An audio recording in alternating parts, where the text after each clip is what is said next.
This is Joshua Krasner, good friend of mine. Known him since 2009. He introduced me to my husband, so he's a very special family friend. Joshua Krasner received his BFA from Bard College and has been living in New York City since 2006. Joshua currently works in social service with the older adult population. So, Josh, what are the titles of these paintings? Untitled. Untitled. What did you know? Untitled 1, Untitled 2. Okay, all right. So there was a lot of talk with these two about how to order them correctly. Yeah.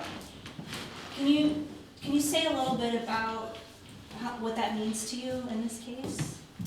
I mean, really, it's just, color contrast and what, I had this one on the left and then I went back and forth and they just seem to just fit together like, puzzle pieces. So just was an instinctual thing. Oh, that's interesting you say that, yeah, because there is a lot of puzzle piece type feelings in these works. The composition is very central, but every element of it is so intentional and locked into place. We were talking before about how he has worked on these for 5 years. You kept sort of interrupting and saying, but I didn't work on them every day for 5 years, so it doesn't matter. But still, I think it does matter. People have been very drawn to these pieces. Everyone who's come to the show has come right up to these, wanted to know what they're about, what the process is. And for my feeling, it's the attention paid over that 5 years has sort of trapped the energy of your entire life from that period in these works. Yeah, I mean, most of my paintings are over a period of several years. And I'm always drawn, living in New York City, I love looking at debris. I love looking at graffiti and just torn posters in the subway, and you can see another poster under it. I just like seeing these layers of history of randomness of different people doing different things, and it all comes together to have this one image. And it's kind of like what I like to replicate over time. But it's really just me as these different personalities or whatnot, different times, different moments, which is overlapping and becoming one solidified piece. So. That really is such a great part of New York City life, I think, is, yes, the passing by of watching graffiti, layered posters, advertisements, and debris. And I'm glad you brought that up because it really does illuminate the work for me and helps me understand it. Yeah. I also see sort of allusions to Byzantine icons, maybe, Fayum portraits. I love that work. It's never been a preoccupation of mine, and a lot of people have referenced that as well. But it's just not something that's in my heart. But it's I'm always looking at it, but it's not something that I spiritually aligned with, I guess, per se. I would say really the moment that big paradigm shift in my painting career happened at the Matisse Picasso show in 2003 as my senior year of college. That really rocked my world, and just it was just a new beginning for me. And particularly there was this juxtaposition of this painting portrait. It's a study of Demoiselle d'Avignon by Picasso, and then next to it was a portrait of Marguerite by Matisse. And both of these figures, I wasn't able to tell whether they were girls or a grown woman, and there was just this ambiguity that was very striking. Their facial expressions were nondescript, kind of reminding me of portraits of Madame Cézanne, which I was like, what's this woman's deal? Is she happy? Is she pissed? I had one of our history's great questions, yeah. And these two women were just from different worlds. One was from class, the other was, supposedly a prostitute.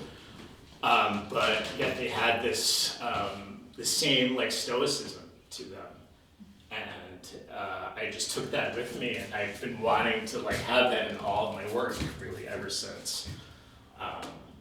And over the years, other influences have come about, and I've tried to incorporate that. So Soutine is like, he's my brother from another mother, and my dad's side of the family, he comes from Belarus, so I have that alignment with him as well. But with him, I really wanted to start incorporating his the velocity that he has in his landscapes.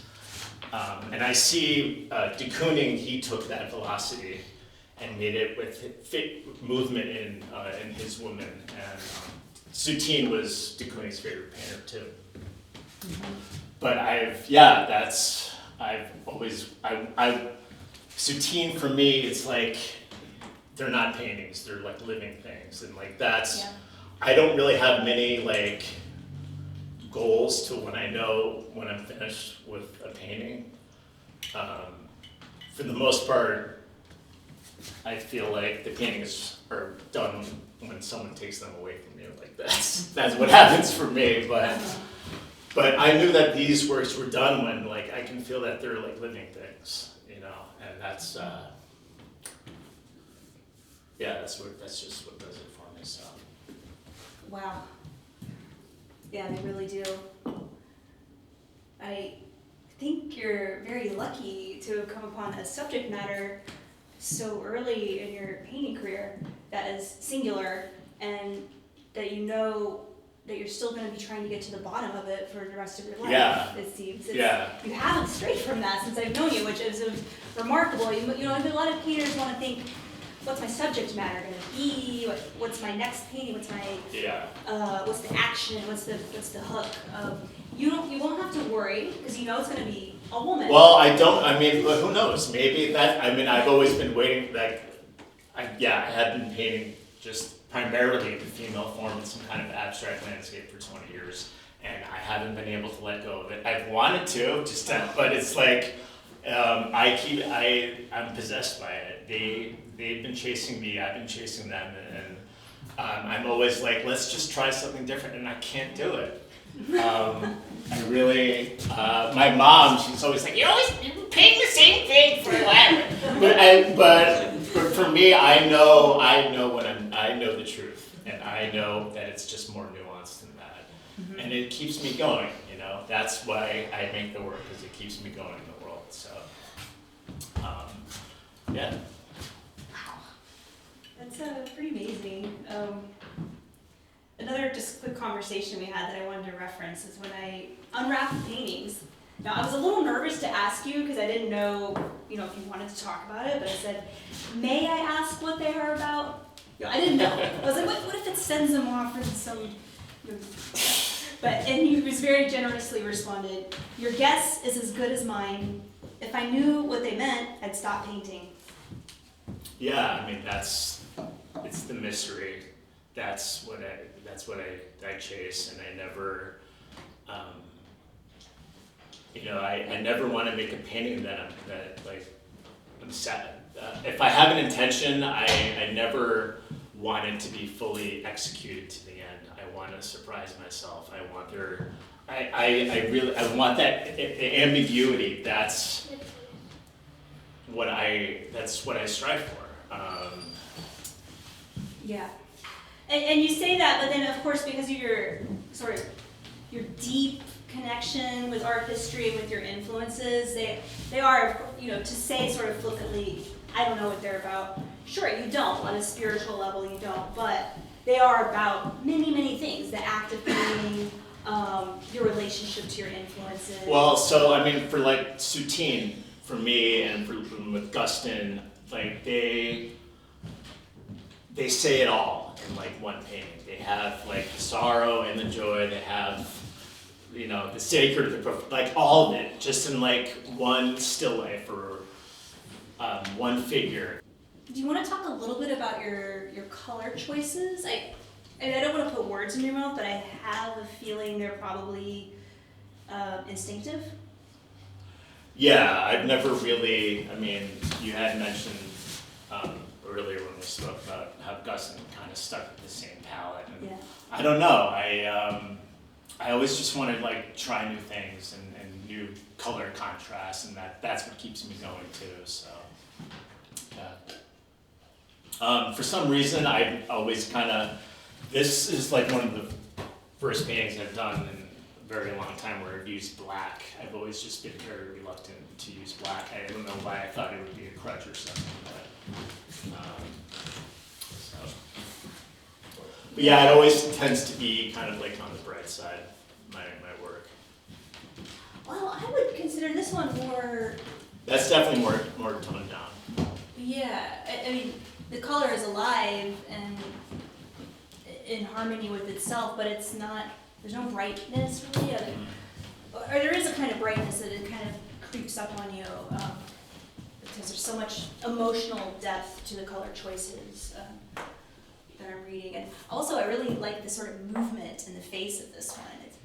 I had talked about it being somewhat cubist because it looks like there's another face coming this way, and Interesting. yeah, I like that about it. Wow. Well, okay, so I'll be honest, I would be curious to see what would happen if you did go off with the woman at least once within these next 40 years. So. For $20,000. Okay. All right. So if I commission you to make a painting for $20,000, you'll paint a multi-figure. All 20s. Cash. Luigi, what do you think? Can we make it happen? Okay. All right, guys. You heard it here first. All right, anybody have a question for Josh? Questions afterwards. Thank you so much, Josh.